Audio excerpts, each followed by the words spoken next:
Good morning. The time is 10:50 a.m. August 30th, 2021, a Monday morning. The news headline: Nnamdi Kanu and Sunday Igboho will not succeed with their plans of dividing Nigeria. A writer specialty writes. Nnamdi Kanu and Sunday Igboho, who are the two main agitators that have been agitating for the division of Nigeria. Nnamdi Kanu is currently in the custody of DSS, while Igboho is in the custody of the Beninese government.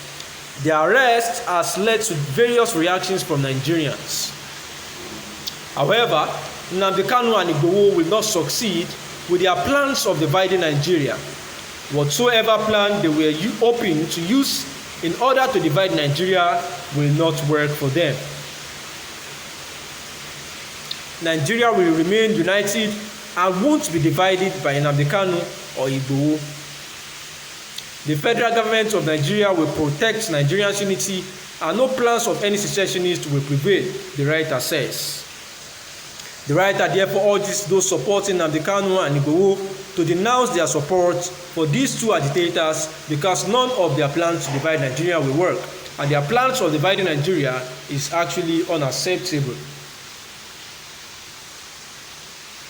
And also in support of this, Gabriel O. Opata once wrote that Nigeria will never break up.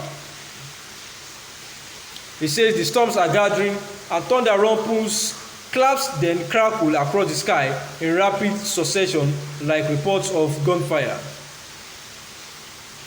He noted that the Oduduwa nation is particularly here, and also the Biafra is actually there. Meanwhile, the Ariwa not far behind. But the sad truth is that Nigeria will never break up.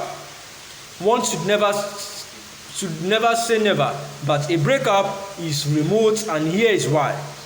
Saying this much, he said, I see glazed eyes widen with an astonishment that such a claim could even be suggested. This much is to be expected. Many have unquestionably bought this ethno-nationalist dream impaled on its hook. You cannot drown a fish, but you can suffocate it on land. Left marooned on island of frustration by the nation's endless sorry passes, they seek separation, believing it to be the solution to the country's myriad ailments. This, I believe, is an error, the writer says. Scotland did not yield to Cromwell's plea, so civil war ensued under Cromwell's English forces, which routed Scotland's forces under Sir David Leslie. Defeated, Scotland came under English domination that lasted years. This was 1650, and since then, Scotland has sought independence from the Union of Great Britain. The last as recently as 2014, which so far has proved elusive, and this is a country that can sustain itself if granted autonomy than any part of Nigeria ever could. The same happened in Nigeria in 1966 when the South effectively handed power to the North, when the East, for legitimate reason, attempted to secede from Nigeria's federation. The problem with certainty is that it removes the probability of error. Minds hardly change upon such presuppositions. Whatever is said here carries no weight. The seeds will fall not on fertile but on stony ground. Just perhaps one would fall on fertile ground and may grow and flower just perhaps. For many, the Nigerian project was a mistake from the start. The British united this tapestry of different groups together, then baked of it a cake of political union. After 1960, Nigerians thought they could bake themselves a fresh cake, a cake of their own, but soon found cake baking with too many ingredients very tricky indeed. So they look back to 1914, believing that was when the problem started. The quest now is to unwind the past, break the cordage and throw off the yoke of amalgamation, unshackle the tie that binds and burst the dam of imprisonment and let freedom reign across the land. Nigeria faces many challenges that have caused the population great concern. These frustrations cannot be overlooked or ignored, but must be tackled head-on. The question is whether separation is the answer. I think not, the writer says. The factors that drive agitation for self-determination are well known but will not be rehearsed here. But some things are worth saying. Few would agree that the current structure is balanced, fair, just, or equitable. Many are aggrieved by it, and a government's duty, among others, is to listen to the concerns and grievances of its citizens.